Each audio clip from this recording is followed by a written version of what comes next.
Hello, good people. Hello. I hope everyone is doing well and happy holidays. Listen, I was having a conversation with one of my mentees. Very political girl. She graduated from just recently graduated from college. And she's home for a bit before she goes overseas, actually, to pursue a job, not necessarily her career. But let me get to the point of our conversation that I want to share with you. So we were talking about ways to push back against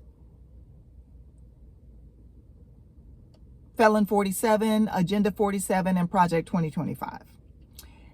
And I brought up, like I have with you, I brought this up several times with you, economic boycotts. Let's stick with the economic boycott first. So I brought up the economic boycott, and she immediately said to me, well, that's not really going to be effective because, people have to shop. And I said, that's the very reason why it won't work. Because people's first thought is always what I have to do personally. Versus us thinking collectively, if I do this one thing, what is the greater impact? What is the impact going to be for the greater good? So if I stop shopping nobody can go completely without shopping, right? You got to buy toilet paper, milk, etc. But if I went from shopping at Walmart, if we boycotted Walmart and we all shopped at Target, we've already seen that will have an impact because we just impacted Starbucks like that. And she actually brought up the Starbucks. She's like, well, it did work with Starbucks. And I was like, yes. The problem is we all think individualistically. We all think, oh, but what I got to do, but what my needs are, versus thinking as a collective. You know what? It might not impact me that much, but what can I do for the greater good? For example, in this election, yes, I voted for Kamala Harris, but there were a lot of things that Kamala Harris proposed that I wouldn't be privy to. I'm not a black male. I would benefit from the teaching program that she was going to establish. But I was happy for that. I'm like, yes, we do need more black males in teaching. Give some money for that. I'm not getting ready to have any babies. But the whole $6,000 for first-time parents, I was all on board for that. I'm voting for you so others can have that. And there were other things that she had proposed that I would not be privy to, that I could not personally take advantage of. But I was like, for the greater good, for young people, for the next generation, to protect, I'm not receiving Social Security, but I'm damn for sure ain't gonna sit back and vote for an individual that wants to take Social Security away from elderly people, including my father. So we have to start thinking more collectively. We can be more strategic and we can have a greater impact collectively. Now, the other thing is, I saw this TikTok this morning, and the guy was talking about. Now, I believe it was a fictitious story. I was reading the comments. People were saying, "Oh, this has been proven to not be true," etc. But he was actually given a good blueprint. Okay, so basically, what he was saying is, now the pooping in the Ferrari, we can do without that. I don't know what it is with y'all shitting all over the place, but I'm not gonna partake in that. However, what he said was all the employees at this company quit. And then also they were emailing in fictitious resumes so the company couldn't hire new people. So you literally have tied the hands and shut down this company.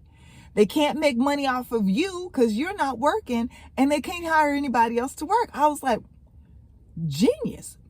Chef's kiss. That's a plan.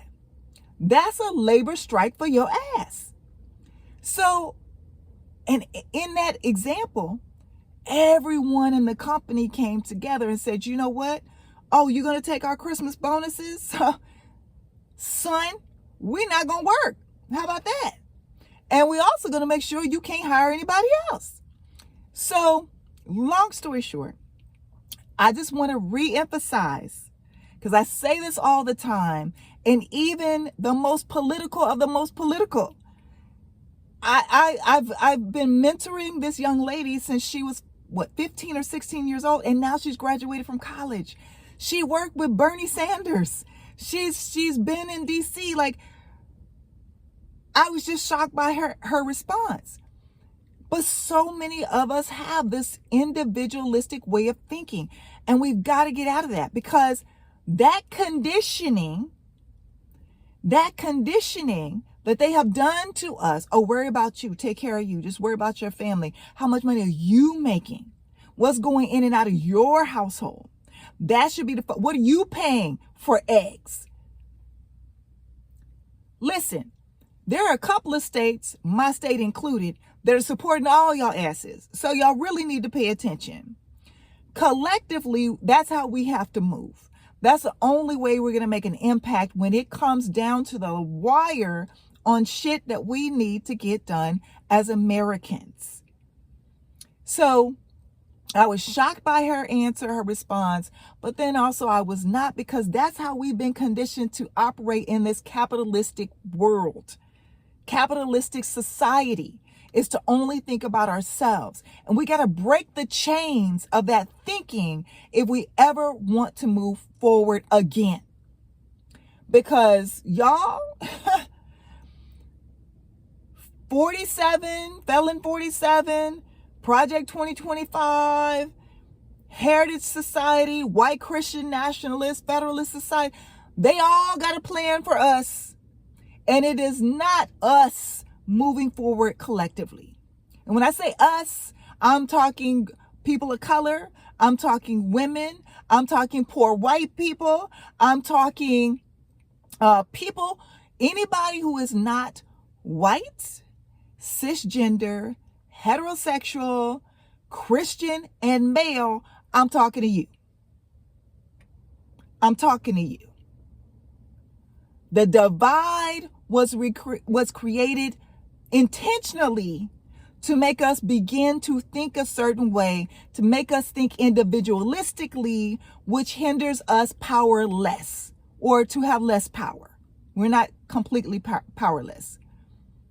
But think about if we come together, if all these individuals come together, what kind of impact we can have. Think about it, because they don't want you to.